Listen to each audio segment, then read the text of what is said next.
I'm going to go through all the procedures to set a barrel up and to chamber it. Here's our barrel.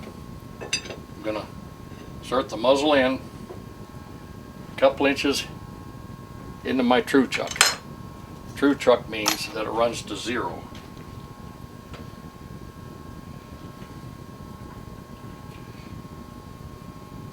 I always, almost invariably, chamber my barrels using a steady rest. I'm a perfectionist. I've done thousands and thousands and thousands of barrels this way, and everything comes out perfect. And the rifles that I build proves that my machining procedures and my setup is perfect because of the outstanding groups that my rifles shoot in my hands. Now, this barrel is set in the chuck. I've got a steady rest here. I'm going to put a center in the barrel. This lines up the barrel perfectly with the center line of the bore. It's running true. I don't have to indicate anything. It's not necessary to indicate anything. I have machined the OD diameter of the shank for a journal, which basically creates a journal to run the steady rest off of. Now, without anything running, I'm going to run these down, and they're just going to touch. There's no pressure. It's just going to touch.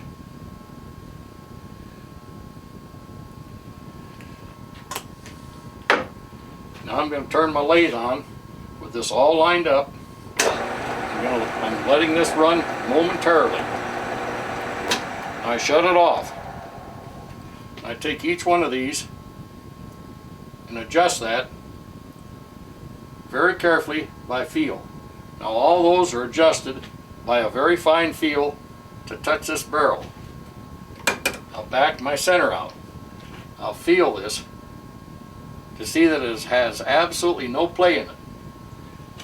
This, right now, we've got a perfect alignment with the barrel to chamber on center. Now I might explain that this chamber reamer was manufactured center drilled in each end. That chambering reamer, to begin with, as a blank, turned on centers in a lathe, was rough machined. Then the flutes were cut in the reamer. Then the next thing, this reamer was put in centers in a tool grinding unit, a CNC tool grinding unit. And this chambering reamer was machined entirely on centers by center.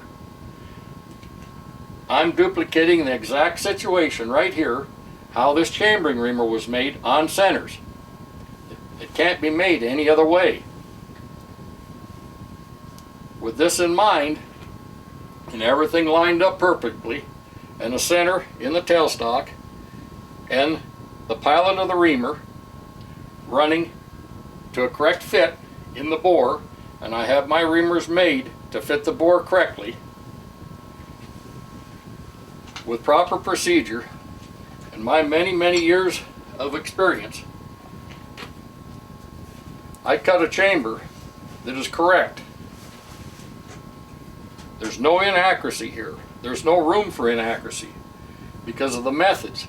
These are simple lathe machining practices that have been practices ever since rifle barrels were first chambered.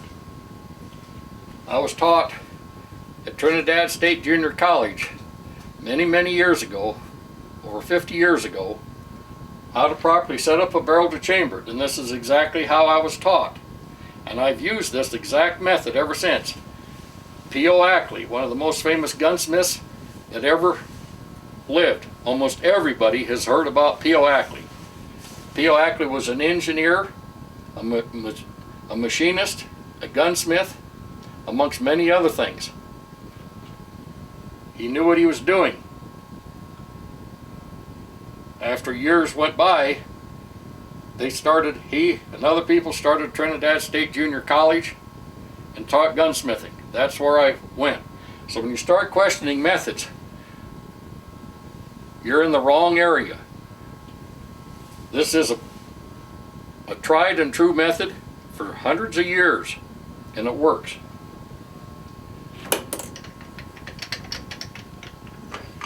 Now we're going to get right down to the machine. I've got a bucket of oil here, thread cutting oil. Dip my reamer in it. I start my reamer, pile it into the barrel, advance my tailstock, and I start cutting the chamber.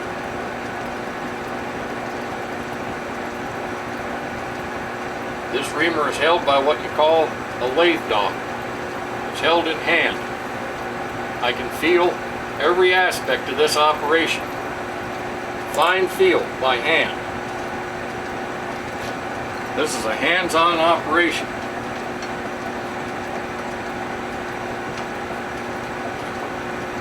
I advance the tailstock about 60 thousandths at a time. Remove my reamer. Swirl it around in the bucket of oil. Just keep advancing this reamer with cutting oil on it,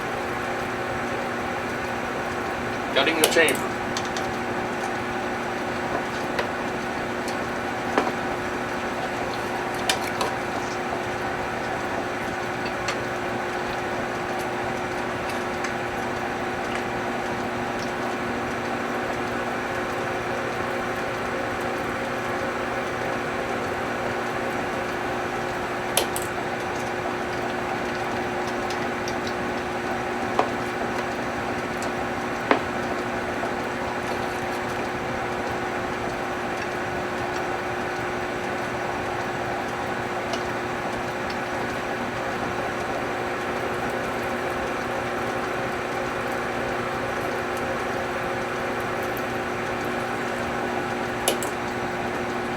Might add here that this is basically a machining tool, a die, if you might call it, making process. My machining experience is not limited to just gunsmithing or chambering a barrel. My machining experience is quite broad because I worked for companies manufacture products. I've worked in high production. I worked in situations just like this, one at a time situations. I don't use any type of highly automated equipment. I'm an old school, experienced gun maker. I enjoy this work. These particular machining operations as much as anything that I do in my gun making.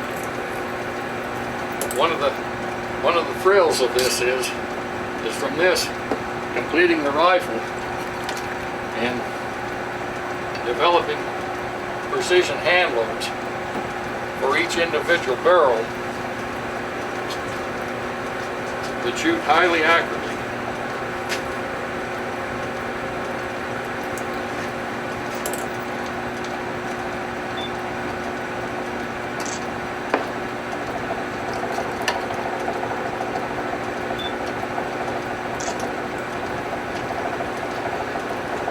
I might say that there are other methods of holding this chambering reamer.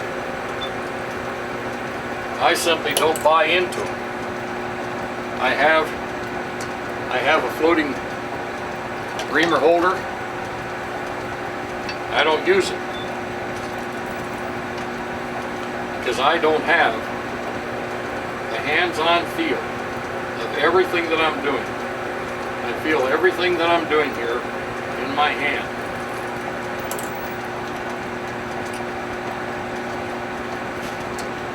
You'll notice as everything is running here, this barrel runs true.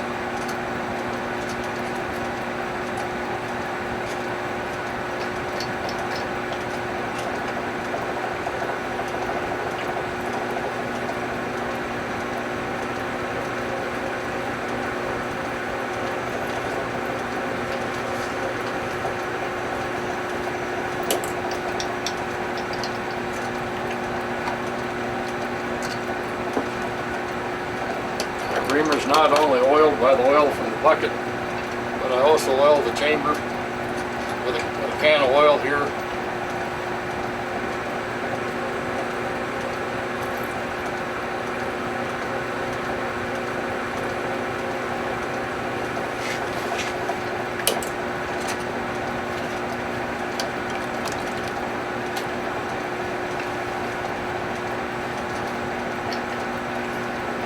Chamber cut in this fashion by me will be done correctly, proper dimensions. There is automated equipment that will chamber a rifle barrel by some of these factories in about 7 or 8 minutes.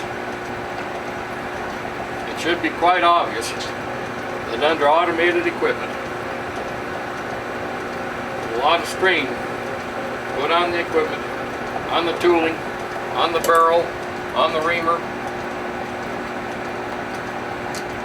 that chamber is going to be larger by 1/1000th or so than a chamber cut very carefully,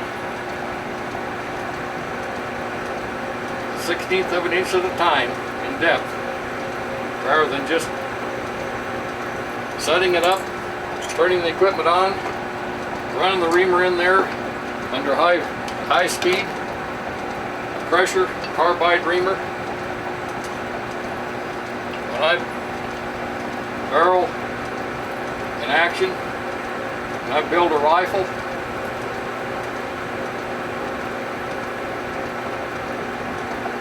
the chamber cut. This happens to be a 264 Winchester Magnum. This is a very good cartridge. This is one of the best 6.5s ever developed. One of the very first 6.5 cartridges developed in this country for hunting purposes. And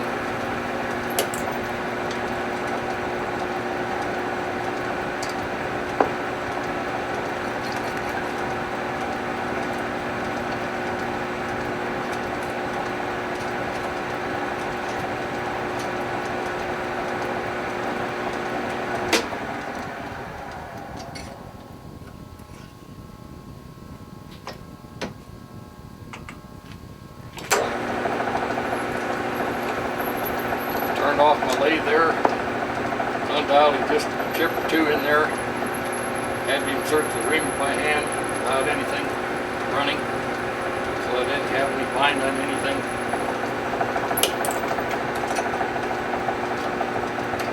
Experience tells me all these things.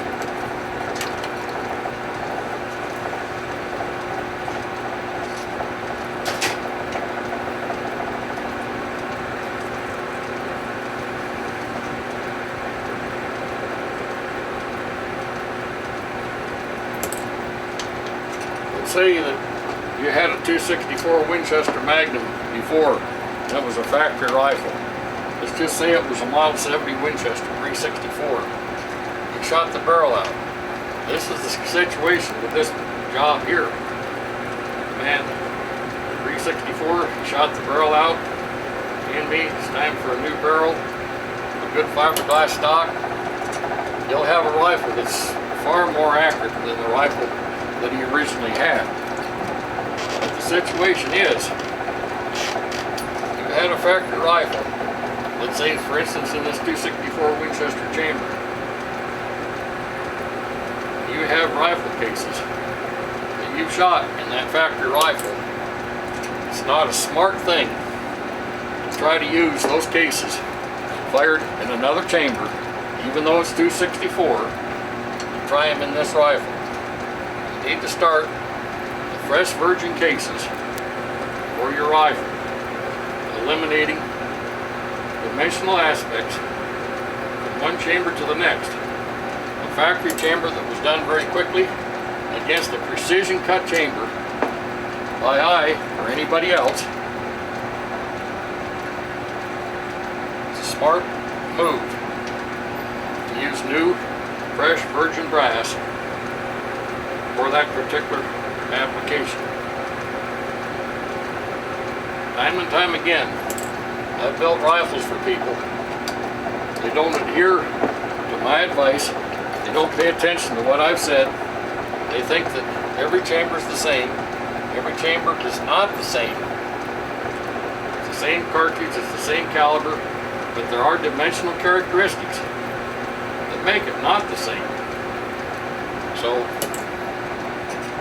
this is why I'm taking this opportunity during this operation of chambering this barrel and describing this to you. It's a learning curve.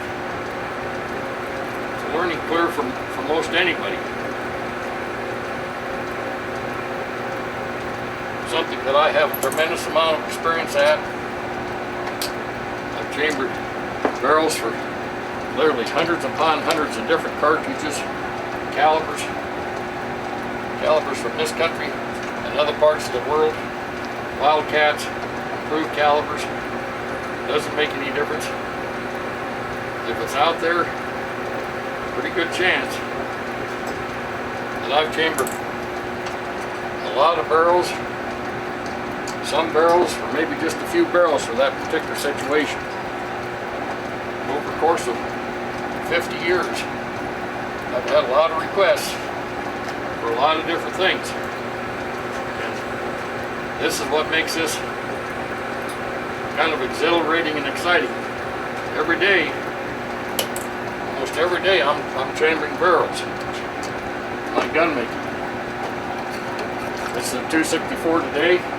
Yesterday I chambered a 375 barrel. 3 days in a row I chambered 3 280 Acme improved barrels. So every day's a learning situation. All these procedures are the same, but everything's different. It comes down to testing these things. This gets to be quite interesting from an experience standpoint. Right now, I'm going to stop chambering for just a moment. I'm going to put the lathe center back in the breech of the barrel and turn my lathe off. I'm going to check everything here. Make sure that there isn't uneven wear. Everything's perfect. I didn't have to adjust anything. It's running exactly how it was when I started out.